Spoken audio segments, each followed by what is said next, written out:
name is Judith Meyer. I'm a polyglot based in Berlin, and I used to organize the Polyglot Gathering when it was here in Berlin. Since then, I have authored a number of books for Teach Yourself.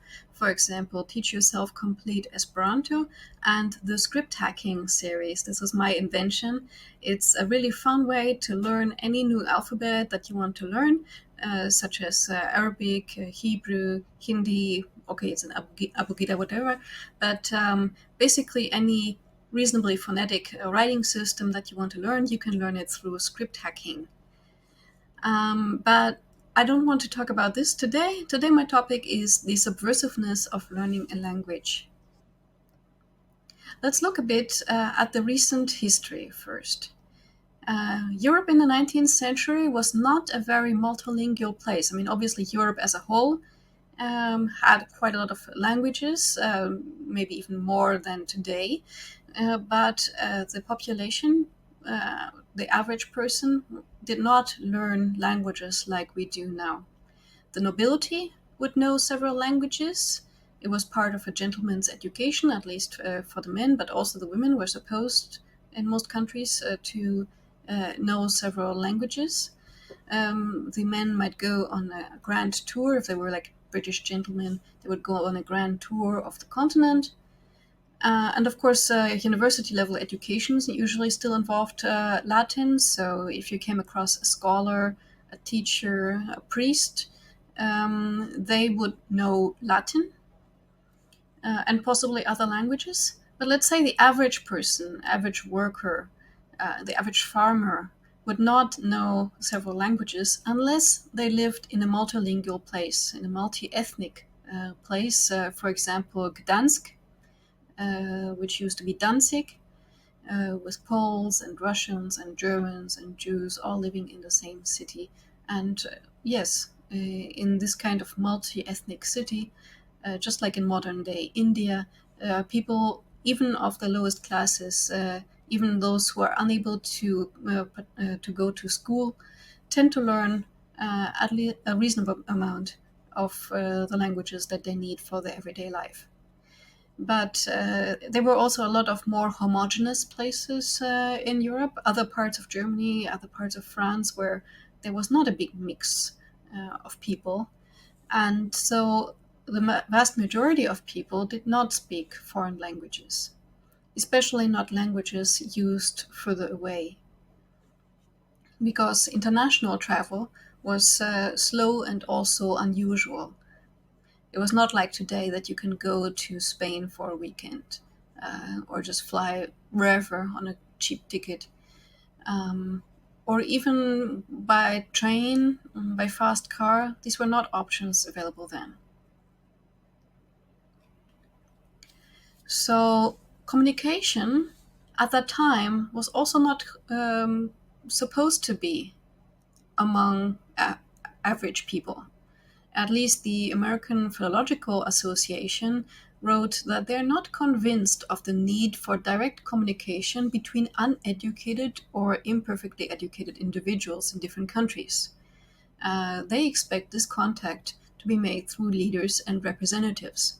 The American Philological Association was not the only ones with this opinion. Also, the League of Nations, or at least their Committee on Intellectual Cooperation, wrote something very similar, saying that there was not necessarily a need for international communication among non-intellectuals, and people would mainly talk to foreigners through their leaders, through politicians, through the diplomats. And through translation, they might learn of other countries' way of life or of the literature. But that's translation, that's not direct contact between people. So one might even think that they want international contact to be the monopoly of a chosen few. They didn't say so explicitly, but it shines through if you read what they discussed at the time in the 1920s.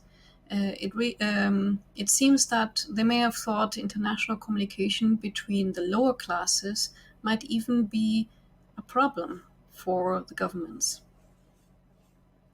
And note also that maybe this attitude did not persist as much, but the lack of language education certainly did persist. For example, my German mother, who went to school in the 1960s, she did not learn any foreign language. Nowadays, every German who goes to school has to learn at least one, maybe two foreign languages. But in the 1960s, this was not required, it was purely optional. So, what would happen, really, if you imagine one person in a small, homogeneous village, let's say a German village where everyone just speaks German or the local dialect, and there's this one person, maybe a priest or a teacher, who knows foreign languages, and he's getting these letters from faraway places like France, like Russia, like China, maybe even. Wouldn't he be suspicious? Wouldn't people think that he might be a spy trading German secrets with those foreigners? This suspicion especially evolved against Esperanto speakers, because Esperanto really makes it easy for people who are not part of the traditional elite to learn a foreign language and then to have wildly international contacts, not just to the usual places. I myself, when I learned English, I started to have contacts in the USA, Canada, Britain, Australia, and so on. But with Esperanto, when I learned Esperanto, I suddenly started to exchange messages with Kazakhstan, with Japan, with Iran, with Brazil. It's a different kind of internationalism. And that is why Stalin said that Esperanto is the language of spies. He was quite suspicious of all these people getting letters from all over the world. And to some extent, this suspicion may have been justified. I mean, not to say anything against the Esperanto movement, but during the First World War, the capital of Esperanto, the headquarters of the World Esperanto Association, was in Switzerland. And they used this fact in order to allow Esperanto speakers of enemy countries to correspond with each other. So if you lived in Germany, you may not be able to write a letter directly to your friend in France, but you could send this letter to the Swiss Esperanto Association and they would take care to forward it. They also forwarded care packages, food and medicine and so on. Now, what about today? Obviously, the situation today cannot be compared, right? At least the EU states that 65% of working age EU citizens speak at least one foreign language. And that's normal, right? It's not subversive in the sense of this talk, is it? But let's look at it more closely.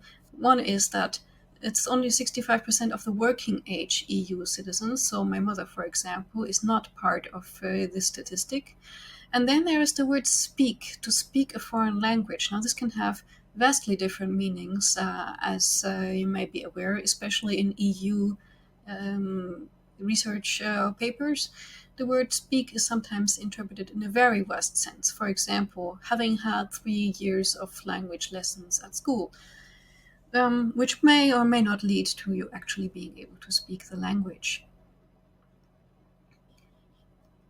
And then there is the other evidence that we have that speaking a foreign language in Europe or in America or other countries certainly too can be still a cause of suspicion. There are still people around us who are so aggravated by the sound of a foreign language on the subway or in other public places that they actually resort to violence, or they resort to shouting at people and telling them they're not welcome, and really trying to have a homogeneous country where nobody ever speaks any language except their native language. This attitude brings us back to the past, where in countries like Canada and the US, the government actually tried to eradicate the languages of the native population, setting up these residential schools. If you've never heard about them, please look them up. Quite a dark chapter of history. In order to prevent, in order to get everyone, including Native Americans, to speak only English and to forget their native language. They understood that language and culture form your identity, and that this identity can be a reason that you don't agree with the government. By the way, this is not limited to the Americas. For example, also in France, the French Minister of Education in 1925 wrote that for the linguistic unity of France, it is necessary that the Breton language should disappear. So they too were trying to eradicate these minority languages, in this case Breton, but also other minority languages spoken in the French territory. And even today, let's say that some governments are less than enthusiastic about having minority languages in their country. So language is part of identity, and this identity may be at odds with the official, the national identity. But still, governments promote learning languages at school. Why? On the one hand, there seems to be a great push to be only fluent in one language. If you see the kind of hostility that is met by, say, Polish speakers in the UK. On the other hand, everyone wants to learn or is supposed to learn foreign languages at school. And I believe that the reason that people are so hostile on the one hand and so eager to learn a foreign language on the other hand is that everyone knows schools don't make you fluent. Certainly nobody they ever heard of became fluent after learning a language at school.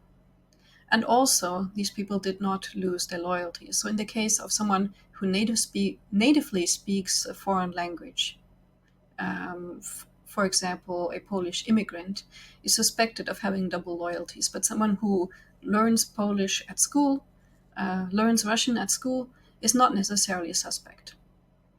Okay, maybe sometimes they're a suspect too. I hear that the TSA in the USA sometimes takes aside people who have Arabic learning materials in their luggage. But on the whole, people think that learning a language is something good and it's not going to lead to a conflict of identities or of loyalties. Is it really, though? That is what I want to look at in this talk. And the thing is, if you learn a foreign language, you're suddenly exposed to a lot of books, especially in the non-fiction area, that may very well lead to a very drastic adjustment of your political views and who you consider yourself to be and how you see the world. And I don't even mean just obviously subversive stuff like Bakunin, or even Ayn Rand, which, by the way, has not been translated, or if it has been translated, it's not generally available to buy in Germany, last I checked. So any German who learns English and then starts to read Ayn Rand will definitely be opposed to will definitely be facing something that they have never encountered in German, in the German mainstream. Not that I'm saying that her ideas are any good, but just as an extreme example. Also, if you learn Dutch, you might be facing some unhappy truths about Suriname and the Dutch Antilles. If you learn French, you might encounter some uncomfortable truths about Algeria, about Quebec. If you learn Esperanto, okay, you're going to be exposed to a lot of subversive content from a lot of different cultures, because that's the kind of stuff that Esperantists like to translate. But even if you stay away from nonfiction, you may still come out with a different understanding of the world. For example, for me, this was a case when I read Alchizei o Meralos Peripatos tu Petru, which is a novel set in Athens under the German occupation. Now, in German school and also privately, I learned a ton about the Nazis, the Third Reich, but I did not learn about Greece, because Greece was just one of many countries that they occupied. So it really took a Greek book, which, by the way, is not available in German or English, to really learn what went on in Athens and in Greece in general during those years. This is also the case if you're looking at movies. So even if you say, okay, I don't want any of my political viewpoints to change, I'm going to avoid non-fiction, maybe even some fiction. If you stick to foreign movies and foreign music, you will still come across content that will change your worldview quite easily. Or if you talk to people, if you avoid media completely and you just talk to people, you'll be talking to people who have not learned English. At least I hope you do. A lot of polyglots try to seek out these people that they wouldn't otherwise be able to talk to. People whose English is very poor or who don't know any English.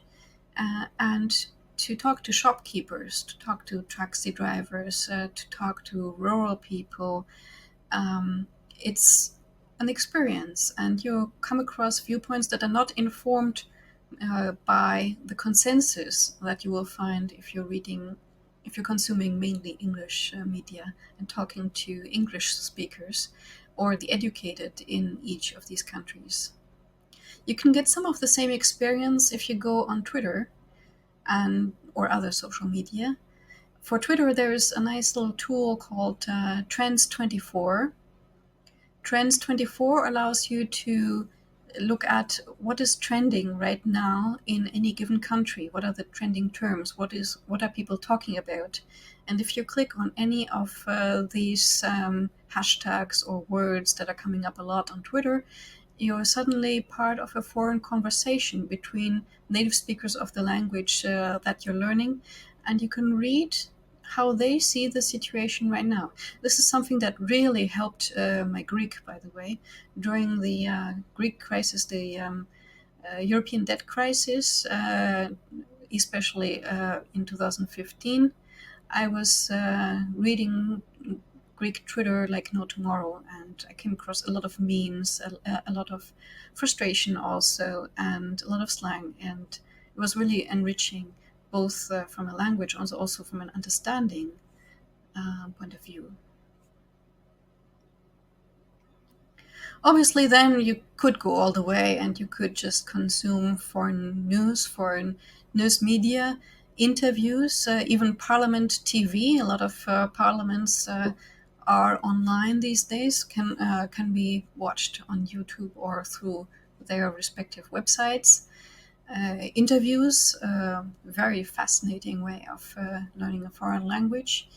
And obviously, if you're engaging with this kind of material, there's a very, very big chance that you will come out with a change to a worldview. This is something that even the League of Nations already kind of knew in 1923. They said that in order to triumph over the prejudice which stands in the way of understanding and loving another nation, language learning is basically one of the ways to do that, to overcome this prejudice, and to start loving another nation. And even just learning the language, even if you did not travel to the country itself, you develop a sympathy for the people, inevitably, they say. And this sympathy could not but be preserved even in circumstances which might create a clash of interests, by which they mean war. So they found that, for example, people who had learned French and then the First World War broke out, these people were still sympathizing with France. This is also the opinion of Terry Eagleton, who writes that language, identity, and forms of life are the terms in which political demands are shaped and voiced.